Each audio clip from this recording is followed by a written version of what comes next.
नमस्कार, मैं डॉक्टर अमिताभ बनर्जी, यूएचओ का चेयरपर्सन, क्यूबाई हमारे मीडिया पार्टनर है। और आज हमारा शुक्रवार है, 7 नवंबर 2025। तो आज हमारा न्यूज़लेटर का दिन रहता है।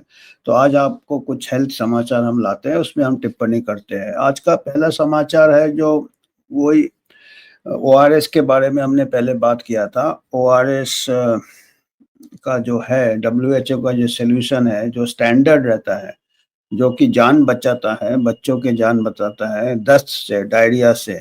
उसको कुछ प्राइवेट कंपनीज़ ने, डॉक्टर रेड्डी लैब, बड़े-बड़े कंपनी और भी कुछ प्राइवेट लैब, उसको मिसलेबलिंग किया था। अपना कुछ ओआरएस बीच में रखा और अपना कुछ मॉडिफाई करके अपने ब्रांड मार्केट में ले आए, और उसका जो कॉम्पोजिशन था वो, उसमें शुगर बहुत ज़्यादा था, उससे बच्चों को हानि होता था। एक डॉक्टर ने काफ़ी दिनों से पिटीशन किया था, डॉक्टर संतोष, और उस लेडी डॉक्टर पीडियाट्रिशियन ने काफ़ी 8 साल के एक्टिविज़्म के बाद एफएसएसआई, फूड स्टैंडर्ड अथॉरिटी जो है इंडिया का, उनसे ऑर्डर निकलवाया। पब्लिक इंटरेस्ट लिटिगेशन भी किया था उन्होंने और बैन कर दिया था। तो अभी उसका एक कोर्ट केस अपील किया था कि इन्होंने, डॉक्टर रेड्डी लैब ने, कि भाई दिल्ली हाई कोर्ट में अपील किया था। तो पहला समाचार उसके ऊपर है और उन्होंने, कोर्ट ने उसको अभी फिलहाल बैन को जारी रखा है। पहला समाचार हुआ है। दूसरा समाचार है कि जो आईसीएमआर है, Indian council of medical research, उन्होंने एक रिपोर्ट दिया है जो इकोनॉमिक टाइम्स में पब्लिश हुआ है कि हमारे देश में संक्रामक बीमारियां बढ़ रही है। कई सेंटर्स है, उनके नेटवर्क ऑफ लैब्स है पूरे देश में। उससे उन्होंने डेटा मॉनिटर किया है, ट्रेंड बताया कि अलग अलग की संक्रामक बीमारियां बढ़ रहा है। उसमें हेपेटाइटिस ए, इन्फ्लुएंजा, डेंगू, ये सब बात किया है। और उसके ऊपर हम कुछ टिप्पणी करेंगे कि उसके क्या इम्प्लीकेशंस हो सकते हैं या किस वजह से वो काम आ सकते हैं वो डेटा। और तीसरा खबर हमारा है कि एक डेनमार्क से खबर है कि अभी क्लाइमेट चेंज के ऊपर काफ़ी विवाद हो रहा है, काफ़ी चिंता हो रहा है, काफ़ी पैनिक हो रहा है। तो एक वो एक कुछ साइंटिस्ट लोग का आइडिया था, बिल गेट्स भी ये बात करता था कि मीथेन रिलीज करते हैं। जो गाय वगैरह होते हैं वो काफ़ी प्लांट्स खाते हैं, वेजिटेबल खाते हैं, और उनके जो इंटेस्टाइन में माइक्रोबियम बैक्टीरिया से वो ब्रेक डाउन होता है और उसमें हाइड्रोजन ऑक्सीजन रिलीज होता है और उससे मीथेन बनता है, जो कि क्लाइमेट चेंज करता है, ग्लोबल वार्मिंग में। अजीब टाइप के ये कुछ साइंटिस्ट लोगों के थिंकिंग है, जो कि नेचर से कई सालों से ये चला आ रहा है ये प्रोसेस। तो उसमें कुछ एक कोई बायोटेक कंपनी था डेनमार्क में, उन्होंने कोई प्रोडक्ट बनाया था, बोवार कुछ। उससे क्या, गाय को खिलाने के लिए उससे क्या होगा, ये एंजाइम कुछ था उसमें प्रोडक्ट में, जिससे कि ये मीथेन ना बने। अब उससे क्या है कि खबरें आ रही है कि कई गाय बीमार हो गए, सीरियसली बीमार हो गए हैं, और कुछ लोग कोलैप्स हो गए हैं।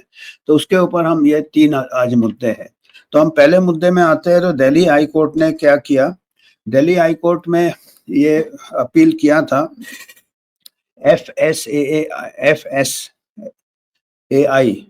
Food standards authority of India जो है, food safety and standard authority of India ने एक्शन क्या लिया था, ये बैन किया हुआ था ओआरएस का, जो मिसलेबल ड्रिंक्स थे। तो जो प्राइवेट फार्मा कंपनी थे, डॉक्टर रेड्डीज, उन्होंने कोर्ट में केस फाइल किया था कि इससे हमको काफ़ी नुकसान होगा, हमारे पास जो स्टॉक पड़े हैं या जो ये पड़े हैं उसको हमको निकालने दीजिए, और जब तक हमारे स्टॉक से हमको इसको मार्केट करने दीजिए। तो अभी क्या है कि दिल्ली हाई कोर्ट ने उसको रद्द कर दिया और कहा कि ये जो है आपका जो उन्होंने आदेश दिया है वो जारी रहेगा। और कहा है, पर उन्होंने, कोर्ट ने अभी एक ये कहा है कि आप बाद में अपील कर सकते हैं, फिर से एफएसएसआई के अपील कर सकते हैं। तब तक हम अपना जजमेंट हम होल्ड कर रहे हैं। तो हमारा इसमें क्या है कि ये बहुत एक्चुअली स्ट्रिक्ट एक्शन लेना था।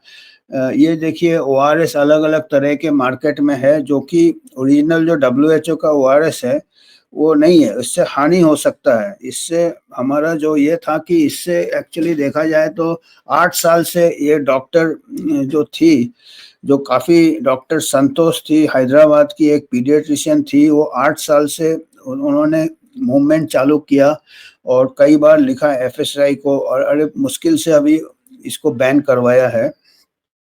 और ये बैन क्रूशियल था, और उसका कहना था कि कई बच्चों की जानें भी शायद गई होगी इससे या जा सकती है।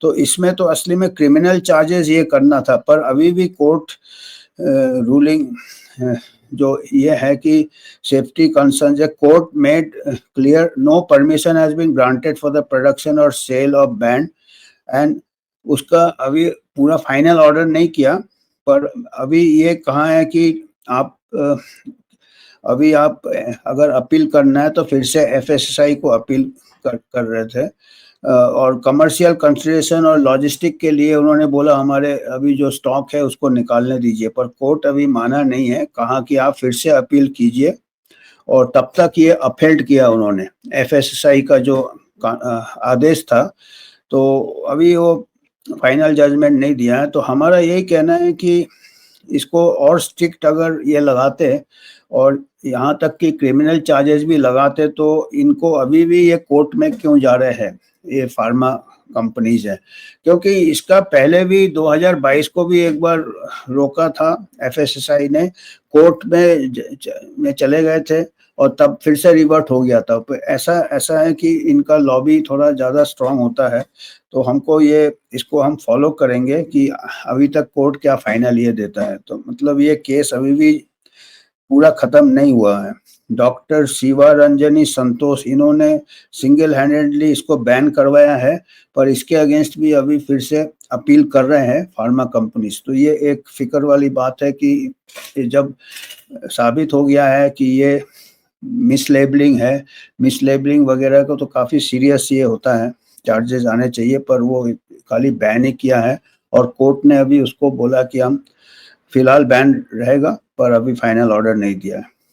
फिर दूसरा एक आज का समाचार जो है वो है कि आईसीएमआर ने एक ये पब्लिश किया है, ये रिलीज किया है रिपोर्ट कि अभी जो संक्रामक बीमारियां इन्फेक्शियस डिजीज करीब 11% लोगों को पाया गया, 11.1% लोगों को इन्फेक्शियस डिजीज पाया गया ऑल ओवर इंडिया अभी।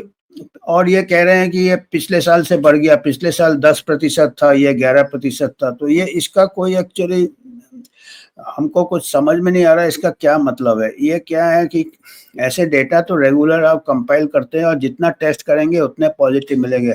हमारे यहाँ जो संक्रामक बीमारियां हैं, safe sanitation, safe water supply, standard of living कमज़ोर है, मेल न्यूट्रिशन है, इसकी वजह से है।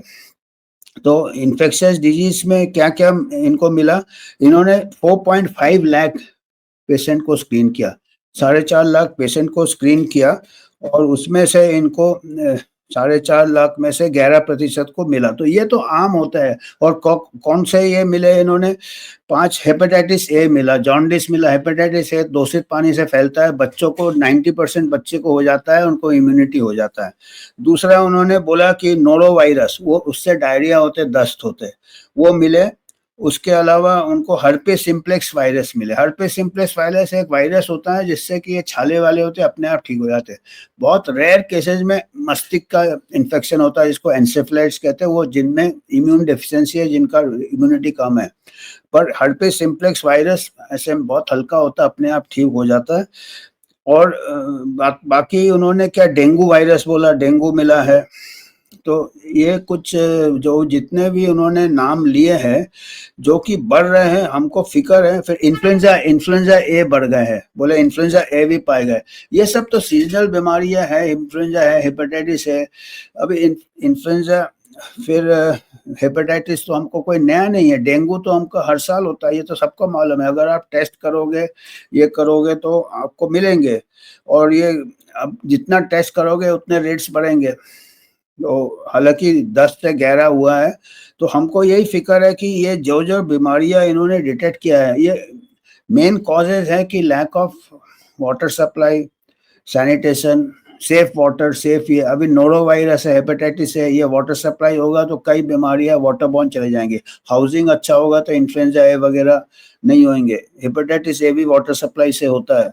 तो इसमें ज़्यादा देना चाहिए। हमको फिक्र ये है कि क्योंकि आईसीएमआर आजकल बहुत स्ट्रॉन्ग इनका कोलैबोरेशन है जितने भी फार्मा कंपनीज के साथ, पर्टिकुलरली वैक्सीन मैन्युफैक्चरर्स के साथ। तो इसमें क्या है कि जैसे सीरम इंस्टीट्यूट के साथ, भारत बायोटेक के साथ इनके कोलैबोरेशन है। और अभी डेंगू का वैक्सीन ट्रायल भी चल रहा है। डेंगू का वैक्सीन ट्रायल चल रहा है। नोरो वायरस का भी वैक्सीन तकरीबन डेवलपमेंट चल रहा है। और हर्पिस सिम्प्लेक्स का एमआरएनए वैक्सीन भी आने का ऐसा बातचीत चल रहा है। अभी रिसर्च चल रहा है, अभी नहीं आया है नोरो वायरस। और इनका पैनेसिया बायोटेक के साथ भी इनका डेवलपमेंट ऑफ डेंगू वैक्सीन, ये कोई बायोटेक कंपनी के साथ डेंगू वैक्सीन का भी रिलीज कर रहे हैं। तो हमको यही फिक्र है कि ये अगर क्या होता है कि हमको तो अच्छा रहेगा कि ये जितने भी हमारे एंडेमिक डिजीज है इसके वैक्सीन बन जाए।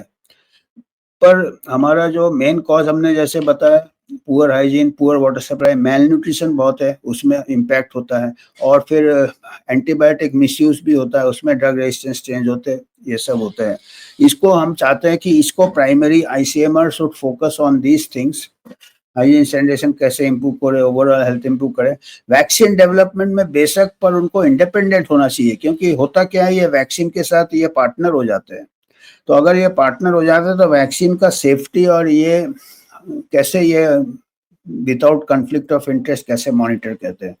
तो हमको ये है कि अभी हमारे पास कोई ऐसा बॉडी नहीं है। यूएचओ ये लाना चाहता है नज़र में कि हमारे पास अभी जो भी अभी ये ऐसा अगर न्यूज़ भी देते हैं तो क्या होता है कि पब्लिक माइंड में एक डर फैल जाता है, या हेपेटाइटिस ए हो रहा है अब इसका वैक्सीन ले लेना चाहिए, या इन्फ्लुएंजा ए हो रहा है वैक्सीन ले लेना चाहिए।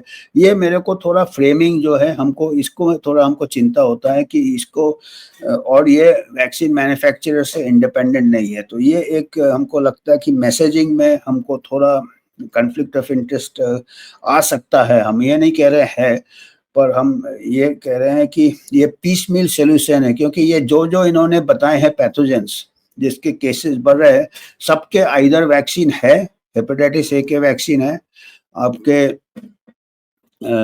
इन्फ्लुएंजा ए के वैक्सीन है जो कि इतना अच्छा नहीं है, काम करता। और हेपेटाइटिस ए बहुत ही सेल्फ लिमिटिंग होता है बच्चों में, और वाटर सप्लाई अच्छा करने से हेपेटाइटिस ए कम हो जाएगा।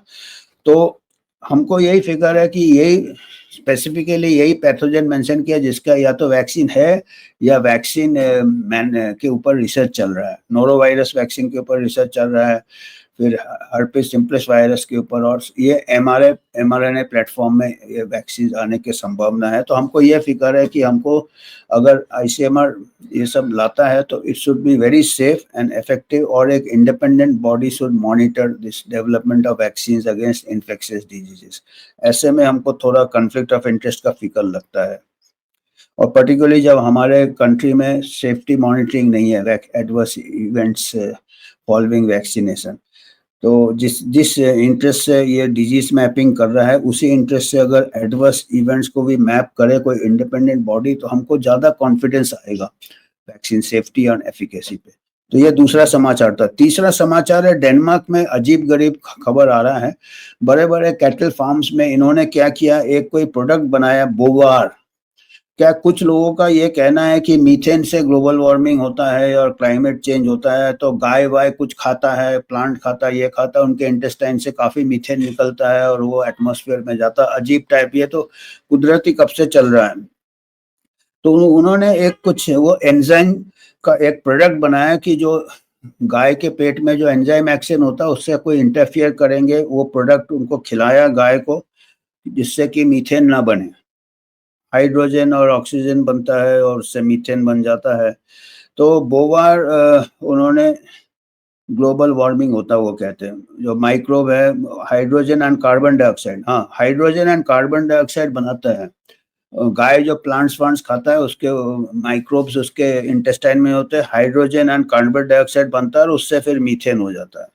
तो वो इससे उन्होंने क्या किया कि एक कोई डैनिश कोई बायोटेक्नोलॉजी कंपनी है बोवार, उन्होंने इसको इंटरप्ट करने के लिए ये जो केमिकल रिएक्शन होता है हाइड्रोजन कार्बन डाइऑक्साइड गाय को खिलाए, तो अभी उसमें खबर क्या आ रही है कि काफ़ी गाय बीमार हो गई है।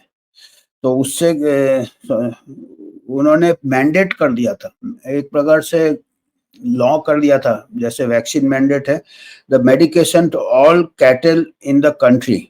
डेनमार्क में जितने कैटल है सबको वो खिला दो बोआर, आदेश दिया था, मैंडेट। फिर इसमें बड़े दुर्घटना हो गए, जो फार्मर्स है उन्होंने बताया कई लोग का गिर गए, कई कोलैप्स हो गए, कईयों को नींद में सुलाना पड़ा, जिसको कि यूथैनेसिया कहते हैं गाय को, मतलब वो बच नहीं पाएगा। तो अभी हमारा ये फिक्र है कि ये क्लाइमेट चेंज के नाम से अगर इतना करेंगे, और इसका जब मिल्क प्रोडक्शन भी इफेक्ट हुआ और मीट प्रोडक्शन भी इफेक्ट हुआ, और अगर आप गाय को कुछ चीज खिला रहे हो जो अनटेस्टेड है, उससे क्या है, मिल्क में भी हानि हो सकता है, ह्यूमन हेल्थ इफेक्ट हो सकता है, मीट वगैरह में भी इफेक्ट हो सकता है, और क्रुएल्टी टू एनिमल्स में भी आया था। गाय को भी बेचारे तबीयत खराब हो गए, कुछ लोगों को यूथैनेसिया करना पड़ा। यूथैनेसिया जिसको कहते हैं मर्सी किलिंग। तो अभी क्लाइमेट चेंज में हम कितना ऐसा करेंगे, कुदरत कितना सालों से अडेप्ट हुआ है, और हमारे जो क्लाइमेट चेंज का जो ये है नैरेटिव है, इसको चैलेंज किया है हमारे यूएचओ के जो सेक्रेटरी है, आईआईटी के डेटा साइंटिस्ट है, उन्होंने काफ़ी अध्ययन किया है। उन्होंने बोला है कि ग्राफ्स जो है क्लाइमेट चेंज के हम बहुत शॉर्ट टर्म में ले रहे हैं, कि इतना अब देखे उससे लोगों को डराया जा रहा है क्लाइमेट। तो अगर हमारा हजारों हजारों हजारों साल के आप ग्राफ्स लो, ऐसे temperature, climate change, warming cooling cycles होते रहते हैं। ये क्लाइमेट चेंज भी एक प्रकार का डर जाते हैं, लोग को डरा देते हैं इस पे। तो ये क्लाइमेट चेंज को, जबकि इतना ये सब मॉडल्स के ऊपर बेस्ड है जिसका एक्यूरेसी बड़ा क्वेश्चनेबल है, तो इसलिए हम यूएचए की तरफ से कहेंगे कि ये बिगर अनसर्टेन साइंस के ऊपर इतना बड़ा एक्शन लेना, मैंडेट कर देना गाय को, ये ऐसा नहीं होना चाहिए। तो आज हमारे यही 3 समाचार थे। धन्यवाद। आपको अगर कुछ योगदान करना आप कर सकते हैं, ये इंडिपेंडेंट ये है, और हम कोई फार्मा या किसी बायोटेक कंपनी से स्पॉन्सरशिप नहीं लेते हैं, ना ही कोई पॉलिटिकल हमारा एफिलिएशन है। हम इंडिपेंडेंट आपके सहयोग से ही आगे बढ़ना चाहते हैं। धन्यवाद।